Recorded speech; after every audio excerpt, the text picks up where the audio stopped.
My wife and her best friend accused me of having an affair, then got angry when I didn't have one.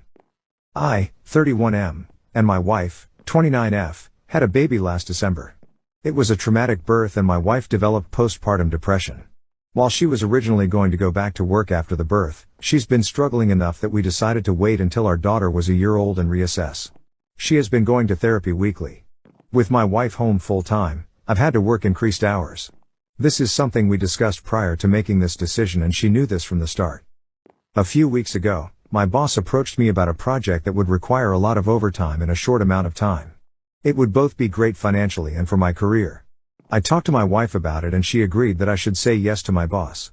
For the 4 weeks I'd be working on this, my mill and her best friend, Jessie, 29F, name changed, would come help out with some of the duties that I typically do. Jessie is a SOM with a 4-year-old and a 2-year-old. She began coming over during the day and would watch the kids with my wife. 3 weeks into the project, it became clear that we'd need a few more weeks to get it together. I went home that night and talked to my wife about it. She said she was okay with it, but got very cold in the days after. It wasn't unusual behavior over the past few months, so I didn't think much about it and tried not to take it personally. During the last week of the project, I got home one night and saw that Jessie was still at the house. I didn't think much about it, said hi to her and my wife, and then went to go check on our daughter. Before I could get to her room, I heard Jessie say something along the lines of, "He doesn't even stop to greet you." Definitely a sign. I turned around and asked what it was a sign of. Immediately, my wife started crying and Jessie started accusing me of having an affair. She told me that I must hate my wife because she has PPD and am not attracted to her because she gained weight from the pregnancy. Neither of these things are true. I'm trying my best to help my wife through her PPD while supporting our family. And I think she looks great how she is right now, she just hasn't wanted to have sex and I haven't pushed. Jessie then demanded to see my phone. I told her no. She told me that's a sign that I'm guilty. I told my wife that I would let her see my phone if she wanted to. She nodded and something inside me broke. I guess it was the thought that she actually believed I was having an affair really got to me. And that she didn't trust me after everything we've been through. Well, she looked through the phone and there was no evidence. Jessie started saying that I deleted the evidence. She started screaming and woke up our daughter, so I told her to get out of the house. Eventually, she left and I went to calm our daughter since my wife was still on the couch crying. When my daughter was asleep again, I sat down by my wife and tried to talk to her about what's been happening. She told me that she's been worried ever since I started working all the overtime. I told her that we'd talked about how good of an opportunity it was and she agreed to letting me take on this project. She said it was very suspicious to increase the length of the project. I told her that sometimes that happens. She wanted more evidence, so I showed her messages and emails with timestamps from work and pay stubs showing the OT. She said she believed me and was sorry for doubting me, it was just that Jessie had been telling her that these were all signs that I was cheating. I asked her why she believed Jessie more than me, and why she didn't come to me with her concerns. She didn't have a real answer. It's been a couple weeks and the project is over. I actually scaled back and am trying to work a little less than I was before the project so I can spend more time with my wife and daughter. But I feel so burnt out trying to do everything and becoming resentful because in the back of my mind, I know that my wife doesn't trust me. I ask myself, what happens the next time I have a project? Or I have to run errands one day? Or if I have a business trip? Am I going to come back every time to accusations that I'm cheating? I've tried bringing it up a couple times but my wife tells me it's not the time and that she's tired or sad. I try to be mindful of her feelings but I wonder if that means that I can never have any of my own. I'm not sure what to do here. Any advice for how I can move forward? Update 1.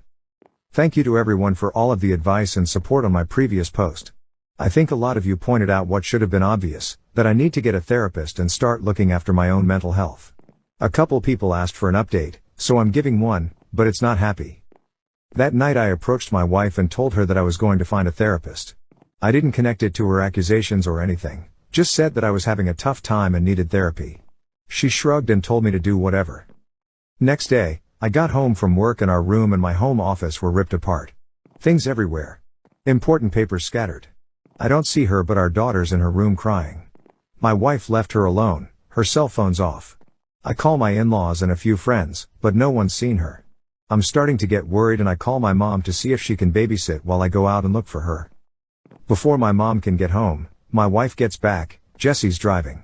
Jessie doesn't come in. She hasn't been back in the house since I kicked her out because she was offended by my behavior, but my wife does. She's clearly upset, been crying. I ask what happened. I thought at first the house might have been robbed. She starts screaming at me that I'm being unfaithful and that the therapy is a front so I can meet my mistress. I try to calm her down and tell her that's not true, but she came at me and she hit me. My nose is broken. She kind of realized what she did and sat down on the couch and went comatose, just stared at the wall. I went into my daughter's room and locked the door. Called my mom to tell her what happened. She was already on her way, and my mill to ask her to come over and take care of my wife. I packed a bag for my daughter and when my mom got there, we left. My wife didn't even look up. We dropped my daughter off with my dad and then went to urgent care for my nose. I got blood all over my mom's new Subaru. My daughter and I are staying with my parents for a while and my wife's staying with hers. I am looking into getting a restraining order against Jessie. My wife and I are separating. I love her but I won't live with someone who hurts me and who could potentially hurt our daughter. I am not going forward with the divorce yet, with the hopes that my wife will get the treatment she needs and we can work things out. My in-laws told me that they're looking at inpatient treatment at a local hospital. But I also have everything well documented in case of an eventual custody battle. My heart's broken because I know this isn't my wife, this is a sickness in her mind. But I need to keep myself and our daughter safe and give her the space to recover. I'm hoping that this is the right decision. Thanks again everyone. Edit, thank you all for your feedback. I've talked to my parents after reading your comments and came to the conclusion that for my daughter's protection, I need to file a police report. I am headed to the station now. Update 2. My wife passed on early Monday morning.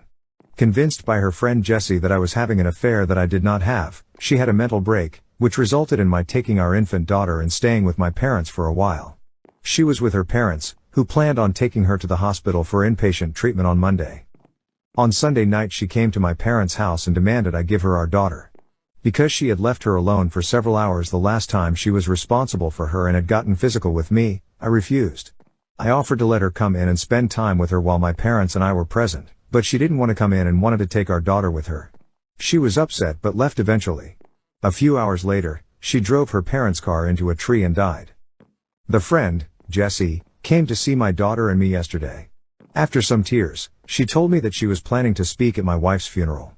She had already cleared it with my in-laws but was letting me know as a courtesy. I told her she would not be speaking at the funeral. We fought and she left after telling me that I was an asshole and not the only person who loved my wife.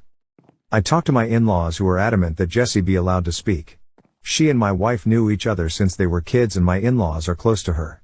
We're all very fragile right now and I fear that pushing this further would hurt my relationship with my in-laws, which I don't want. Still, the thought of seeing Jessie up there at my wife's funeral makes me feel sick. I don't think I can stand to listen to her, knowing that she took joy in my wife's deteriorating mental health and picked up my wife, leaving my daughter home alone. That being said, I don't trust myself to make the best decisions right now. My mind's clouded by grief, guilt, and fear. My parents are split on what to do and I don't have the energy to reach out to my friends.